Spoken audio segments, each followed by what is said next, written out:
Hola, yo soy Anet Gastelum y el día de hoy, en representación del equipo número 1, que está conformado también por mis compañeros Citlali Mota y Edgar Vázquez, voy a presentar los avances correspondientes al segundo parcial de laboratorio de genética.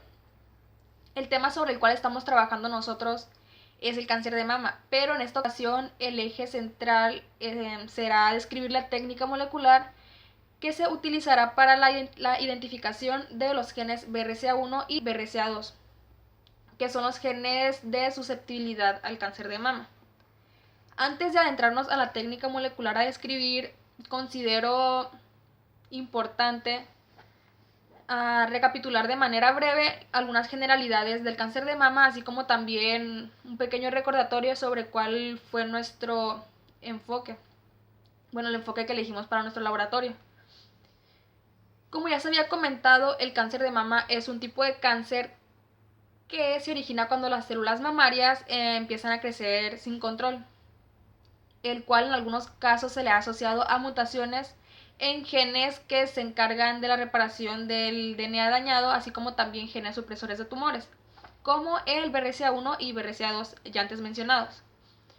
Por lo tanto, en nuestro laboratorio nos enfocaremos en la prevención, de manera que identificando mutaciones en esos genes, principalmente en personas con antecedentes familiares de cáncer de mama u ovárico, se puede prevenir el desarrollo de cáncer de mama. Cabe mencionar que nuestro laboratorio, al ser un laboratorio de salud pública, estará diseñado para cumplir los requerimientos de un laboratorio del nivel de bioseguridad 2, dado que no podemos ejercer el control absoluto de las muestras que se recibirán y el personal puede verse expuestos a algunos organismos patógenos. Ahora bien, regresemos al enfoque inicial de la presentación. La historia familiar es la herramienta esencial para identificar y derivar pacientes en riesgo de cáncer de mama hereditario. La identificación de familias en las cuales se demuestra un patrón hereditario es importante para brindarles esquemas de seguimiento de detección oportuna. El reconocimiento de una susceptibilidad familiar a cáncer lleva al uso de herramientas moleculares con el fin de identificar portadores antes del inicio de la enfermedad y prevenir el desarrollo de la neoplasia. Existen dos posibles enfoques al problema de identificación de las mutaciones en BRCA1 y BRCA2 que cumplen diferentes cometidos. En el primero se hace necesario secuenciar el gen completo, es decir, obtener la secuencia completa de todos los exones del gen, junto con una región de unos 25 a 50 pares de bases. A cada lado de cada exón se amplía la región estudiada a cierta parte de los intrones, porque se ha demostrado que existen variaciones intrónicas con relevancia clínica, en la mayoría de los casos porque producen cambios en el splicing normal de la proteína. El primero es el enfoque habitual en un paciente en el que se presume la existencia de una mutación porque cumple con los criterios para considerar que en su familia existe cáncer de mama o de ovario de carácter hereditario. En el segundo se hace necesario secuenciar tan solo una parte del gen en busca de una mutación previamente conocida. Es el enfoque habitual cuando ya se ha identificado la mutación o mutaciones causantes de cáncer hereditario en la familia concreta del paciente. El primer enfoque se materializaba hasta hace no mucho mediante la secuenciación por el método de Sanger, aunque actualmente se emplean más los métodos basados en Next Generation Sequencing, y el segundo enfoque aún se realiza mediante el método de secuenciación de Sanger. En nuestro laboratorio se pretende utilizar el método basado en Next Generation Sequencing para la obtención de la secuencia completa de los genes BRCA1 y BRCA2, el cual describiré grosso modo a continuación. Este procedimiento se va a dividir principalmente en dos partes. El primero va a ser la amplificación por PCR, y el segundo, ahora sí, va a ser la secuenciación.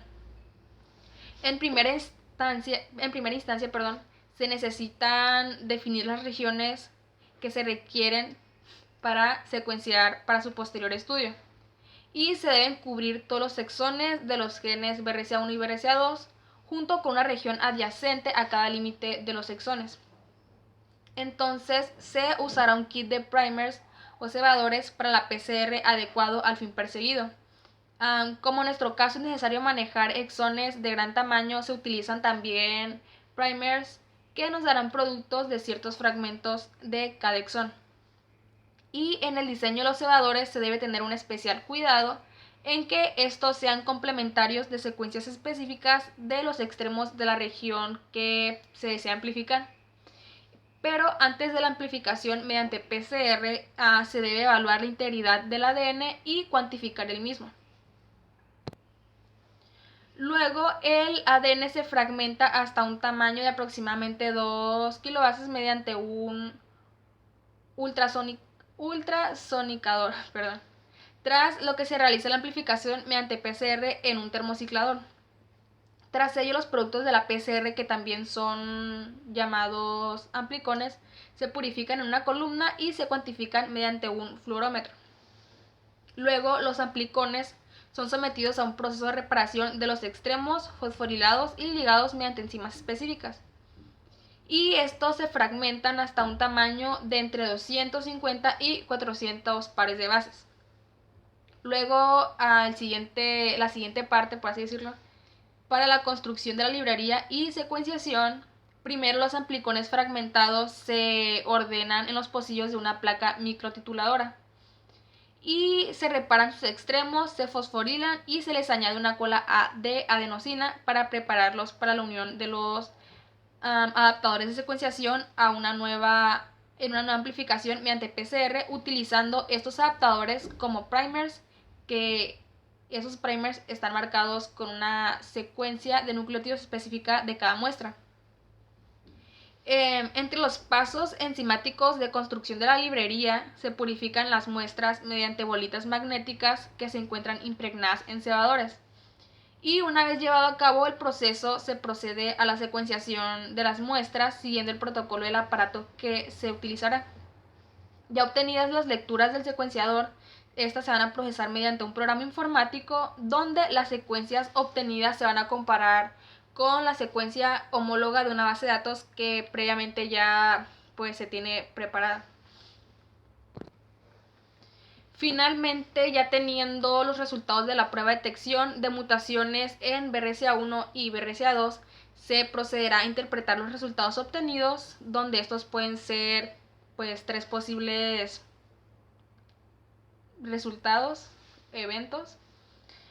En el primer evento o la primer posibilidad es que el resultado dé positivo, lo cual indicará que el paciente pues se ha heredado la mutación patogénica de los genes, pues ya sea en el BRCA1, en el BRCA2 o en ambos.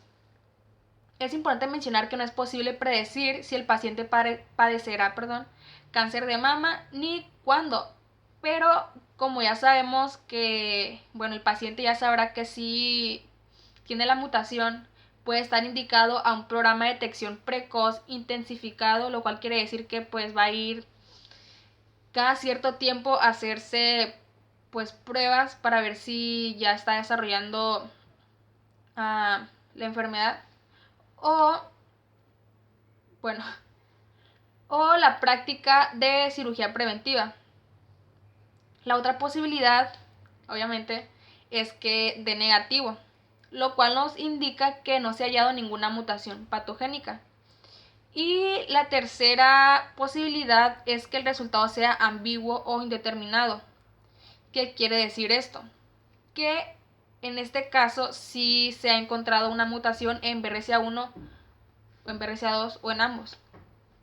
Pero aunque sí se haya encontrado una mutación, pues esta mutación no ha sido descrita hasta la fecha como patogénica y pues no se sabe si está asociada a un riesgo aumentado de padecer el cáncer de mama. Y bueno, por nuestra parte ha sido todo. Si tienen alguna pregunta, no duden en dejarla en los comentarios.